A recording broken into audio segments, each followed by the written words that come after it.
తెలంగాణలో ఒక శిరీషను చూసాం, ఈరోజు ఇంకో శిరీషను చూస్తాం. అక్కడ శిరీష అని బర్రెలకు కానీ ఒక అమ్మాయి నిలబడింది. ఆ అమ్మాయి పేరు కూడా శిరీష. కాబట్టి ఈరోజు ఇంకో శిరీష ఇక్కడ వచ్చింది. ఖచ్చితంగా అమ్మాయిని చూడగానే నేను చెప్పాను, ఈసారి పామర్లు ఎమ్మెల్యేగా నువ్వు ఎన్నిక కాబోతున్నావు అమ్మా అని అమ్మాయి చూడగానే.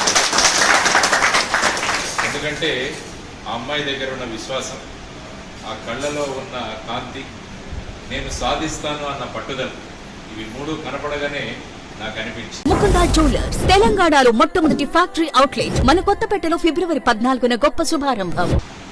దాంతోపాటు వారి వెంట వచ్చిన మీరందరూ కూడా, ఎందుకంటే ముఖ్యంగా మహిళలకు పెద్ద పీట వేస్తుంది జై భారత్ నేషనల్ పార్టీ. ఎందుకంటే మన ఆంధ్రప్రదేశ్ రాష్ట్రం తీసుకున్న పురుషుల ఓటర్ల కన్నా మహిళా ఓటర్లు ఎక్కువ ఉన్నారు మన రాష్ట్రంలో, అది మీ అందరికీ తెలుసు. కాబట్టి మీరు కనుక సంఘటితంగా నిర్ణయించుకున్నారంటే మీ నిర్ణయాన్ని మార్చే అధికారం కానీ ధైర్యం కానీ మీ ఇంటి వారికి కూడా ఉండదు.